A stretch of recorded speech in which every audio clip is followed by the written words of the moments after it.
نحمده ونصلي على رسول الكريم اما بعد درود شریف بلند آواز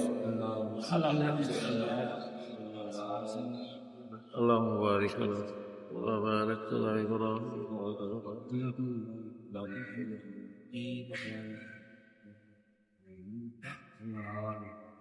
ایسے بادشاہ بھی گزرے ہیں، ایسے حکمران بھی گزرے جو نیک صالح بھی تھے، عادل بھی تھے، عوام پر رعیت پر ظلم برداشت نہیں کر سکتے تھے، ایسے بھی تھے، نیک صالح بھی تھے۔ جس طرح گزشتہ درس میں آپ نے خواجہ قطب الدین التمش کا واقعہ سنا، تو وہ ایسا نیک صالح تھا کہ کبھی بالغ ہونے کے بعد کبھی تکبیر تحریمہ فوت نہیں ہوئی تھی، سنت عصر کی سنتیں کبھی فوت نہیں ہوئی تھی، تہجد کی نماز کبھی فوت نہیں ہوئی تھی، ایسے بھی حکمران تھے۔ سلطان محمود غزنوی بڑے مشہور ہیں، بادشاہ گزرے ہیں، بڑے نیک صالح بھی تھے، عادل بھی تھے۔ ایک دفعہ ایک غریب شخص آیا، آ کر عجیب بات بتائی، اور کہ حضرت بات یہ ہے کہ کافی دنوں سے میں آپ سے ملنے کی کوشش کر رہا تھا، موقع نہیں مل رہا تھا، وہ جو دربان تھے آپ کے بیٹھے ہوئے ہیں وہ مجھے نہیں چھوڑ رہے تھے، پتہ نہیں کس طریقے سے میں اندر آیا ہوں آپ کے پاس۔ بات یہ ہے کہ آپ کا بھانجا میرے گھر آتا ہے اور مجھے کوڑوں سے مار مار کر بھگاتا ہے، میری بیوی کیا کر سو جاتا ہے۔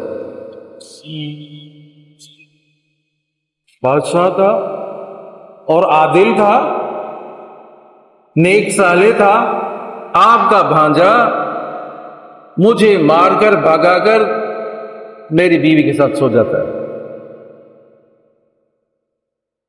اچھا اب ایسا ہو گیا، دوبارہ آ جائے تو پھر میرے پاس آ جانا، دیر نہ کرنا، یعنی مجھے چھوڑ دے نہیں ہے یہ کہ تم آ جانا کسی طریقے سے۔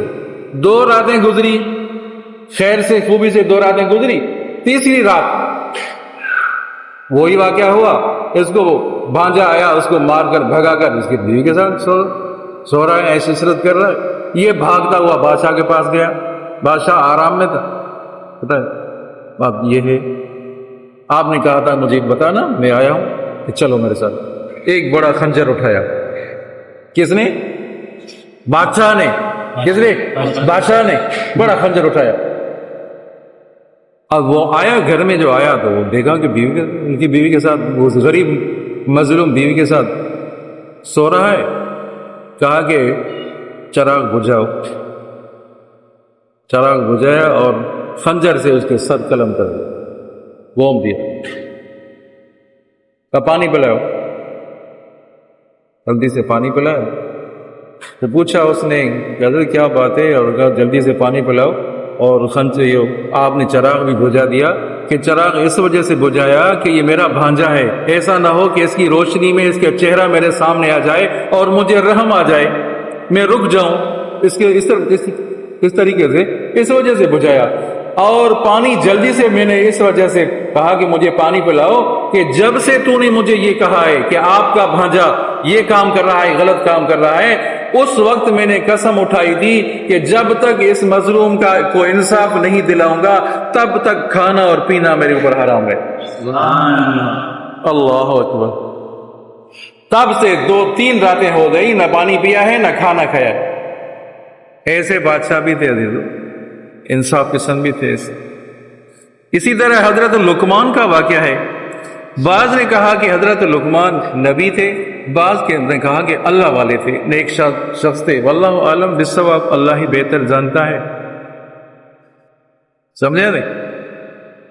غلام تھے، بادشاہ نے کہا کہ پھل لے آؤ، باغ سے پھل لے آؤ، دوسرے غلام بھی تھے، یہ بھی تھے، تو پھل لے کر آئے، تو غلاموں نے کہا کہ حضرت یہ سارے پھل یہ لقمان کھا کر آیا ہے، لقمان کھا کر آیا ہے اور پھلوں کو خراب بھی کیا ہے، اور لقمان کے ساتھ انتہائی محبت تھی۔ جس طرح سلطان محمود کی عیاض سے محبت تھی، واقعات آپ نے سنے ہیں، میں اس کو دوبارہ ذکر نہیں کرتا، اسی طرح لقمان کی مولا کے ساتھ جو اس کا مالک تھا بڑی محبت تھی، پہلے خود نہیں کھاتا تھا، پہلے لقمان کو کھلاتا تھا، ایسے بھی تھے۔ غلاموں نے کہا کہ حضرت سارے پھل یہ خراب کر کے آیا ہے لقمان جس کے ساتھ آپ کی محبت ہے. لقمان کیا بات ہے کہ حضرت میں نے تو پھل نہیں کھائے, میں نے تو پھل نہیں, آپ کے لیے لے آیا ہوں. بھائی یہ الزام ہے تمہارے اوپر, صفائی پیش کرو. کہ ایسا کرتے ہیں کہ شکار کے لیے تیاری کریں آپ. اسی وقت شکار کے لیے تیاری کی اور کہا دوڑ جلدی سے دوڑ لگائیں. اور غلام بھی دوڑنے لگے. بادشاہ تو دوڑے گا تو غلام بھی دوڑنے لگے. اور کہا غلام دوڑنے سے پہلے ان کو گرم پانی پلاؤ. سب کو گرم پانی پلایا. سمجھا نہیں؟ اس نے بھی پانی پیا لقمان نے. اللہ کی قدرت ایسے ہوئی جیسے دوڑنے لگے تو میدا تو دوڑنے سے میدا گرم, سمجھا, گرم ہو گیا. اور پانی بھی پیا تھا گرم, میدا بھی گرم. تو جو کھایا تھا چونہ باہر آ گیا. جو کھایا تھا باہر آ گیا. سارے قے کر لی, سب نے قے کر لی. تو لقمان نے کہا کہ دیکھو لقمان کو قے نہیں آئی, سمجھا نہیں, اور سب کو قے آ گئی. وہ سارا جو فروٹ کھایا تھا میں وہ باہر نکلا. شرمندہ ہوئے, انتہائی شرمندہ ہوئے. یہ تھے حضرت لقمان. سمجھا نا. ایک دفعہ ایسا ہوا کہ بادشاہ نے کہا کہ لقمان وہ خربوزہ تھا وہ لے آؤ. وہ خربوزہ لائے. بعض نے کہا ککڑی تھی, جس کو ہم کیا کہتے ہیں سندھی میں, ککڑی, جس کو کیا کہتے ہیں ونگی. ککڑی تھی یا خربوزہ تھا. تو خربوزے کی جو پھاریں تھی, پھاریں ایک ایک پھار کر کے وہ کھلا رہا تھا. بادشاہ پہلے خود نہیں کھایا, پہلے میرا غلام کھا لے, میرا غلام کھا لے. وہ پہلے ان کو کھلا رہا تھا, لقمان کو کھلا رہا تھا. آخری ایک پھار بچی, ایک کاش آخری بچی, تو لقمان کو کہا کہ یہ میں کھا لوں. کہا حضرت کھا لے آپ. بادشاہ نے جو کھا لی انتہائی زہر, انتہائی کڑوی. بادشاہ نے کہا کہ ارے تو پہلے کیوں نہیں بتائی تم نے, اتنی ساری وہ کڑوی تم نے کھپکاشیں وہ پھاریں کھا چکا اور تم نے مجھے بتائی کیوں نہیں. کہ حضرت میں آپ کو کیسے بتاتا, میں آپ کو کیسے شکایت کرتا. اس ہاتھ سے مجھے تو بہت سے میٹھی چیزیں مل گئی ہے, اس ہاتھ سے مجھے ساری زندگی تو میٹھی چیزیں ملی ہیں. ابھی ایک دفعہ اگر کڑوی چیز ملی تو میں کیوں شکایت کر لوں. یہ لقمان تھے عزیز. اور لقمان کو دانائی کیسے ملی, اس کو حکمت کیسے ملی, چند باتوں کی وجہ سے ملی. حضرت عمر بن قیس رحمت اللہ علیہ فرماتے ہیں چند کام ایسے ہیں جن کی وجہ سے حضرت لقمان اس مقام تک پہنچا. پہلی چیز کیا تھی کہ اپنی نگاہ کو پست رکھنا. تو اپنی نگاہ کو پست رکھنا ہے, نیچے کرنا ہے, ادھر ادھر دیکھنا نہیں ہے, غلط جگہ پر نظر نہیں کرنا. تو غلط جگہ پر نظر نہیں کرنا, ایک تو یہ. اور دوسری بات فرمائے زبان کو روکے رکھنا, زبان سے غلط بات نہ نکلے, جھوٹی بات نہ نکلے. دو باتیں تھی. تیسرا رزق حلال کھاتے تھے. کون؟ حضرت لقمان کی بات چل رہی ہے عزیزو. چوتھی بات اپنی شرمگاہ کی حفاظت کرنا. آپ صلی اللہ علیہ وسلم نے فرمایا 2 چیزوں کی ضمانت دے دو میں تمہیں جنت کی ضمانت دیتا ہوں. زبان کی ضمانت دے دو, ناجائز استعمال نہیں کرو گے. شرمگاہ کی ضمانت دے دو, ناجائز استعمال نہیں کرو گے, میں تمہیں جنت کی ضمانت دیتا ہوں. آئی بات سمجھ میں. چوتھی بات شرمگاہ کی حفاظت. پانچویں بات سچی بات کرنا, جھوٹ نہ بولنا.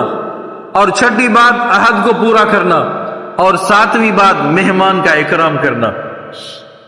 8ویں بات پڑوسی کی حفاظت کرنا, پڑوسی کی خیالداری کرنا.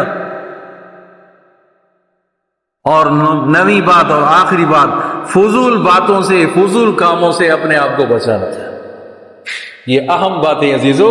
یہ دانائی جو ملی حضرت لقمان کو, دانائی ملی ان کی وجہ سے, 9 باتوں کی وجہ سے.